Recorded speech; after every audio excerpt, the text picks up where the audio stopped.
Pourquoi on est dans ma chambre d'enfant? Il se passe quoi au juste? Des choses horribles, des coups de poignard, des étranglements, des événements traumatisants. Je suis là pour te filer un coup de main. Le happy end est une conclusion généralement appréciée par les spectateurs, ça permet de faire plaisir à tout le monde. Twilight par exemple possède un happy end, une fin heureuse. Et par extension on est heureux que ça se termine. Mais pas toujours.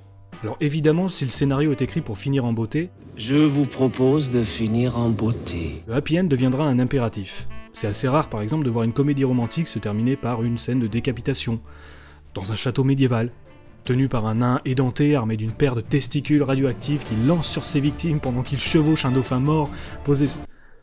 Le happy end est donc le bienvenu lorsque le film est lui-même... Mais tous les films ne méritent pas de finir leur histoire en disant « ils vécurent heureux et eurent beaucoup d'enfants ». Alors pourquoi trouve-t-on des happy end un peu n'importe où? Le premier élément de réponse pourrait être la classification. Au début des années 1930, l'ancêtre de la MPAA, la Motion Picture Association, je vais le mettre à l'écran, c'est mieux, se tourna du côté de ICE, une sorte de bureau de censure chargé de poser quelques conditions aux films qui sortent en salle. Le film ne doit pas être vulgaire, blasphématique, indécent, immoral, en fait tous les trucs cool sont interdits. Je cite: « Les sujets suivants considérés comme répugnants doivent être traités avec beaucoup de prudence et de bon goût. La pendaison, l'électrocution et la condamnation à mort d'un criminel, le marquage au fer d'animaux et d'êtres humains, la brutalité et l'horreur, la cruauté envers les enfants ou les animaux et les opérations chirurgicales. » Donc on peut électrocuter quelqu'un, mais on doit le faire avec bon goût. Ce code un petit peu étrange a donc été oublié au profit de la classification, les fameux interdits au moins de 10 ans, 12 ans, etc., ou encore les écrans qui piquent un peu les yeux qu'on peut voir au début des bandes annonces. Cette classification s'adapte en fonction de l'âge du spectateur. Les enfants de moins de 3 ans par exemple ont besoin d'agir sur le monde pour le construire. La télé ou le cinéma va donc les rendre passifs et nuire à leur développement. Alors qu'un enfant de 6 ans doit apprendre à dissocier ce qui est réel de ce qui ne l'est pas. Il va commencer à analyser, à comprendre, voire à montrer à ses parents qu'il peut reproduire ce qu'il a vu. D'où l'intérêt de ne pas lui montrer n'importe quoi. Ah, monkey on the car. Monkey on the car. Fuck off! La classification va donc agir comme une sorte de protection de l'enfance. Le problème, c'est qu'elle n'a pas vraiment de sens. Elle ne nous informe ni de la vraie nature du film, ni de son contenu. Du coup, on ne sait pas trop quoi en penser. Par exemple, Wall-E et Bienvenue à Zombieland sont tous les deux des films tout public, alors que l'un montre un petit robot tout mignon et l'autre des zombies, de la cervelle, des armes à feu, etc. Alors pour un adulte, c'est un film assez fun, mais pour un enfant, c'est peut-être pas le truc le plus recommandé. Demandez à ceux qui ont vu Jurassic Park sur grand écran en 93, alors qu'ils étaient encore gosses, je suis pas sûr qu'ils aient bien dormi les années qui ont suivi. On retrouve le même problème dans les jeux vidéo. Si vous avez 2 ans, vous pouvez jouer à Animal Crossing sans problème, c'est un jeu tout public. Faut juste trouver un enfant de 2 ans qui sait lire. Alors que GTA V est interdit aux moins de 18 ans. Mais sans rentrer dans le cliché des parents qui n'y connaissent rien, c'est assez rare qu'un parent prenne le temps de regarder la classification d'un jeu avant de l'acheter à son enfant. On a donc un système censé protéger le jeune public, mais force est de constater qu'il ne fonctionne qu'à moitié. Par exemple, c'est assez rare de trouver un petit logo interdit aux moins de 18 ans au cinéma. Généralement, c'est une feuille A4 scotchée à l'arrache sur une porte. D'ailleurs, le CNC, le Centre National du Cinéma, n'envoie plus d'inspecteurs pour vérifier que cette classification est respectée. Il y a trop de salles de cinéma. Tout va donc reposer sur les personnes qui travaillent à la caisse du cinéma. Comme au supermarché, si un gosse veut acheter le dernier Call of Duty, c'est pas la caissière qui va lui prendre des mains en disant « t'es trop jeune ». Non seulement c'est pas son job, et puis ça fait un produit qui n'a pas été vendu, donc une perte d'argent. On en vient donc au problème économique, car cette classification, censée réglementer l'accès au film, fonctionne aussi dans l'autre sens. Le producteur, qui est conscient de cette barrière, n'attendra pas toujours la sentence pour modifier le film, car une interdiction aux moins de 13 ans engendrera plus de bénéfices qu'une interdiction aux moins de 18. On ouvre le film à un plus grand public, donc forcément on gagne plus d'argent. Et parfois ça ne tient qu'à un petit détail. Le film Avengers par exemple a été déconseillé aux moins de 17 ans lors de sa première classification, alors que son grand frère Captain America 2 n'a eu aucun problème à obtenir un PG-13, déconseillé aux moins de 13 ans. La raison, le sceptre de Loki qui empale l'agent Coulson était un peu trop visible et un peu trop sanglant. Il est donc possible de modifier quelques éléments du film en amont, simplement pour avoir la bonne classification. Car oui, le producteur, surtout en Amérique, a tous les droits, il peut faire ce qu'il veut. Et c'est peut-être pour ça qu'on voit beaucoup de happy end. Mais ce genre de pratique peut parfois aller beaucoup plus loin. L'exemple le plus célèbre est probablement celui de Blade Runner. Dans ce film, Rick Deckard, joué par Harrison Ford, est un policier chargé de traquer des androïdes, qu'on appelle des réplicants, et tombe amoureux de l'une d'entre eux. Pendant tout le film, on se demande si Deckard est un de ces androïdes, mais sans le savoir, ou bel et bien un être humain.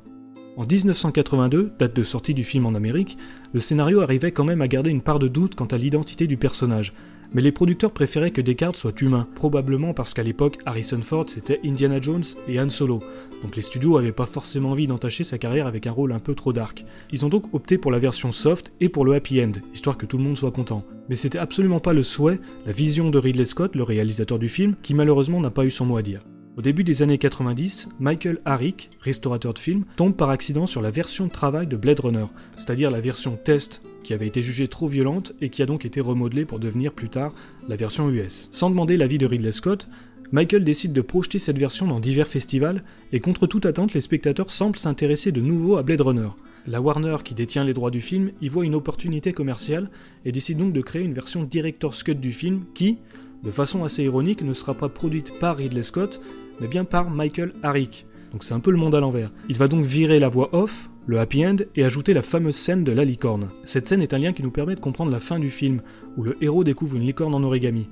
Je vais pas trop m'y attarder, mais cette scène est censée faire comprendre au spectateur que Deckard est un répliquant, ou en tout cas de faire pencher la balance de ce côté-là, ce qui n'était pas le cas en 82 où il était considéré comme humain. La classification du film n'a donc pas seulement affecté le côté violent du film, ou le parti pris artistique, comme la scène de la licorne que les producteurs jugeaient trop exotique à l'époque, elle a complètement transformé l'histoire pour nous montrer une version du film qui n'a jamais été celle du réalisateur. Ridley Scott a dû attendre 2007, soit 25 ans plus tard, pour finalement offrir au public son Final Cut, la version du film telle qu'il l'a toujours vue. Et malheureusement, c'est pas un cas isolé. Le film Brasil de Terry Gilliam possède au moins 3 fins alternatives complètement différentes. Même chose pour l'effet papillon qui en possède 4, qu'elles soient heureuses ou dramatiques. Étudier la classification conduit souvent à parler d'éthique, de morale. Est-ce que c'est raisonnable de proposer aux spectateurs des scènes de torture, de viol, de meurtre ? Tout dépend comment est traitée la violence. Pour l'exemple, on va prendre la scène de l'ascenseur, dans le film Drive. Dans ce film, Ryan Gosling est un chauffeur pour les membres de la mafia, impliqué dans un braquage et accessoirement un meurtrier, tentant de protéger la femme qu'il aime, Irene. Et ce type-là, c'est un tueur à gages. Bien que 95% de l'action ne soit pas directement montrée au public, hormis ce plan, c'est cadeau, on comprend clairement ce qui se passe. Donc même sans l'image, ça reste une scène considérée comme violente. Cela dit, le film peut difficilement se passer de cette scène. Le conducteur, Ryan Gosling, a du sang sur les mains et il va pas pouvoir le cacher éternellement auprès d'Irene, donc il va bien falloir qu'elle la prenne un jour ou l'autre de toute manière. Il sait qu'en faisant ça, il va révéler sa vraie nature, c'est pour ça qu'il l'embrasse en premier puisqu'il sait qu'il ne la reverra jamais après. L'excès de violence qui suit vient bêtement de la frustration, de la rage, car il sait qu'il pourra jamais être avec elle. Du coup, même si la scène est violente, elle permet justement de séparer la violence de la nature humaine, on va dire, incarnée par le tueur à gages, littéralement payé pour tuer, de la violence nécessaire, celle qui permet au personnage de protéger la femme qu'il aime, même s'il doit se transformer en monstre. Cette séparation est représentée par la petite chorégraphie qu'on voit à l'écran. Vous remarquerez qu'Irene se déplace pour être toujours derrière le conducteur. On a donc un stade entre la violence et l'innocence, on va dire. Donc la scène est violente, mais nécessaire. Si vous l'enlevez, vous pouvez carrément enlever tout le film. La réaction à un film dépend également du réalisme de ce qu'il montre. Certaines conventions, un peu gratuites, ont été prises à Hollywood pour atténuer le réalisme d'un film, comme les coups de poing qui n'ont pas l'air de faire très mal, ou les impacts de balles sur le corps qui sont plus ou moins sanglants.